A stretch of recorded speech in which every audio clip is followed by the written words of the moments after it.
성부와 성자와 성령의 이름으로. 우리 주 예수 그리스도의 은총과 하느님의 사랑과 성령의 친교가 여러분 모두와 함께. 부활 제2주일 하느님의 자비주일 미사 봉헌합니다. 주님께서 여러분과 함께. 요한이 전한 거룩한 복음입니다. 그날 곧 주간 첫날 저녁이 되자 제자들은 유다인들이 두려워 문을 모두 잠가놓고 있었다. 그런데 예수님께서 오시어 가운데에 서시며 평화가 너희와 함께 하고 그들에게 말씀하셨다. 이렇게 말씀하시고 나서 당신의 두 손과 옆구리를 그들에게 보여주셨다. 제자들은 주님을 뵙고 기뻐하였다. 예수님께서 다시 그들에게 이르셨다. 평화가 너희와 함께. 아버지께서 나를 보내신 것처럼 나도 너희를 보낸다. 이렇게 이르시고 나서 그들에게 숨을 불어넣으며 말씀하셨다. 성령을 받아라.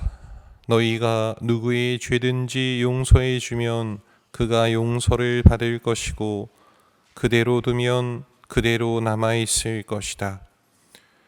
12제자 가운데 하나로서 쌍둥이라고 불리는 토마스는 예수님께서 오셨을 때에 그들과 함께 있지 않았다. 그래서 다른 제자들이 그에게 우리는 주님을 배웠소 하고 말하였다. 그러나 토마스는 그들에게 나는 그분의 손에 있는 못자국을 직접 보고 그 못자국에 내 손가락을 넣어보고 또 그분 옆구리에 내 손을 넣어보지 않고는 결코 믿지 못하겠소 하고 말하였다. 여드레 뒤에 제자들이 다시 집안에 모여 있었는데 토마스도 그들과 함께 있었다. 문이 다 잠겨 있었는데도 예수님께서 오시어 가운데에 서시며 평화가 너희와 함께 하고 말씀하셨다. 그러고 나서 토마스에게 이르셨다. 내 손가락을 여기 대보고 내 손을 보아라. 네 손을 뻗어 내 옆구리에 넣어 보아라. 그리고 의심을 버리고 믿어라. 토마스가 예수님께 대답하였다. 저의 주님, 저의 하느님. 그러자 예수님께서 토마스에게 말씀하셨다. 너는 나를 보고서야 믿느냐? 보지 않고도 믿는 사람은 행복하다. 예수님께서는 이 책에 기록되지 않은 다른 많은 표징도 제자들 앞에서 일으키셨다. 이것들을 기록한 목적은 예수님께서 메시아시며 하느님의 아드님이심을 여러분이 믿고 또 그렇게 믿어서 그분의 이름으로 생명을 얻게 하려는 것이다. 주님의 말씀입니다. 참 예수님, 오늘 부활하신 예수님께서 제자들에게 전해주신 것처럼 부활하신 그분의 평화가 여러분과 함께 하기를 바랍니다. 부활 2주일인데 요즘 좀 평안한 마음으로 지내고 계신가요? 행여 어떤 걱정과 어떤 두려움에 오늘 제자들처럼 마음의 문을 닫아 걸고 계시지는 않는지 모르겠습니다. 오늘 숨어있던 그 제자들의 마음이 어떠했을까요? 안식일 다음 날 저녁, 여전히 유다인들이 너무나 무서워서 문을 모두 닫아 걸고 숨어있던 제자들. 주님께서 잡히시던 그 밤부터 그들은 얼마나 두려웠을까요? 목자를 잃어버린 슬픔에 어쩌면 그토록 믿고 따랐던 주님께서 그리 허무하게 죽음을 받아들이신 것에 대한 허망함에 이제는 그분 없이 어떻게 살아야 하는지에 대한 막막함에 그리고 무엇보다 주님을 모른 척 남겨두고 도망친 그 죄책감에 제자들의 마음은 요동치고 있었을 겁니다. 우리도 그럽니다. 많은 이들이 의심하고 두려워하며 불안한 마음을 안고 살아갑니다. 정말 하느님이 계신 걸까? 성당을 다니면서도 이 불안함은 무엇일까? 나는 왜 죄의 굴레를 벗어나지 못하는 걸까? 나에게는 정말 믿음이 있는 걸까? 내 믿음과 내 고백에 확신이 서지 않기에 기도를 해도 온전히 의탁하지 못하고 미사에 참여하면서도 많은 것에 마음을 빼앗기는가 봅니다. 그런 믿음의 흔들림 속에 성당 모임이나 봉사에 온전히 투신하지 못하고 내 삶의 자리에서 주님 말씀을 살아내기가 또한 얼마나 어렵던가요?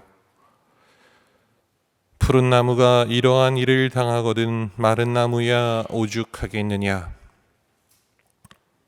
주님 곁에 머물렀으면서도 그분을 직접 뵙고 그분의 말씀을 듣고 믿음을 키웠으면서도 현실의 고통 앞에 여지없이 흔들려버린 제자들이 그러하였거늘 우리들이야 오죽할까요? 우리들이야 얼마나 쉬이 흔들리고 무너질까요? 예수님께서는 바로 그 긴장과 두려움 속에 믿음이 갈리고 찢긴 제자들 한가운데에 서시며 말씀하십니다. 평화가 너희와 함께. 그 어떤 아쉬움이나 원망이 아니었습니다. 부활하신 주님을 통해서 드러난 하느님 사랑은 그런 것이었기 때문입니다. 사랑은 몰라서가 아니라 오히려 알기 때문에 제자들의 마음이 어떤지 너무나 잘 알기 때문에 그래서 모른 채 할 수 있는 거니까 당신께서 용서해 주시면 제자들은 용서받을 것이기 때문입니다. 그런데 가뜩이나 의심이 많던 제자 토마스는 그때 그 자리에 있지 않았습니다. 토마스는 그럽니다. 나는 믿지 못하겠소. 그분의 못자국을 직접 보고 내 손가락을 넣어보지 않고는 결코 믿지 못하겠소. 여드레 뒤 다시 주님께서 토마스의 불신 가운데 서시며 말씀하십니다. 평화가 너희와 함께.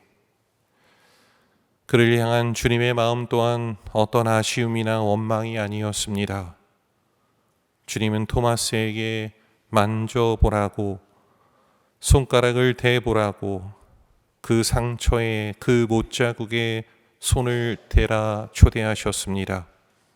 그리고 의심을 버리고 믿어라 하십니다. 사랑은 그 사람의 약함도 인정해 줄 아는 것이기에 사랑은 비로소 믿음을 키워줄 흔들림도 있어야 함을 알기 때문에 사랑은 믿어주지 않으면 믿지 못한 채 그대로 남아있을 것이기 때문입니다. 너희가 누구의 죄든지 용서해 주면 그가 용서를 받을 것이고 그대로 두면 그대로 남아있을 것이다. 어떠하였을까요? 그 순간 제자들의 마음이, 토마스의 마음은 또한 오죽하였을까요? 엄동설 안에 눈이 녹듯 두려운 마음이 사라집니다. 갈라지고 찢긴 마음이 용서를 받으며 흔들리고 무너진 믿음은 다시 쌓아집니다. 다시는 무너지지 않도록, 다시는 두려워하지 않도록 말입니다. 너무 많이 알려고 해서, 아는 것을 아는 채 하려고 해서 그래서 평화롭지 못한 거였습니다. 너의 약함과 너의 흔들림을 굳이 확인해 보고 싶어 했기에 그래서 평화롭지 못한 거였습니다. 평화를 빌어줄 수조차 없는 거였습니다. 꼭 보지 않아도, 알지 못하여도, 확신하지 않아도 그래도 믿어주니까 행복인데 말입니다. 오늘 평화를 빌어주시는 주님은 먼저 용서함으로 자비를 베우라 하십니다. 평화를 빌어주시는 주님은 먼저 인정함으로 믿음을 키우라 하십니다.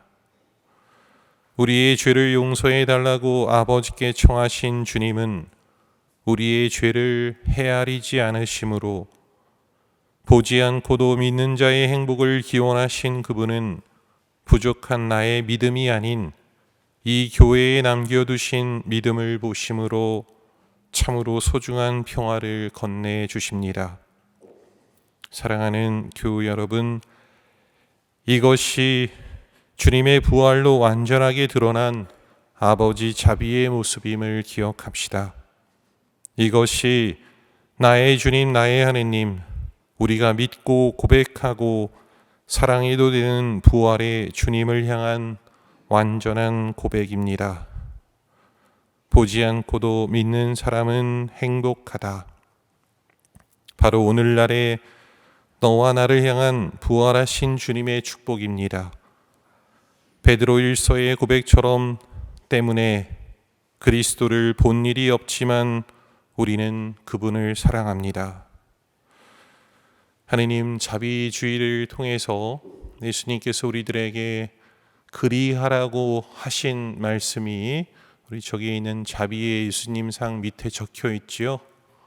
무엇라 하셨어요?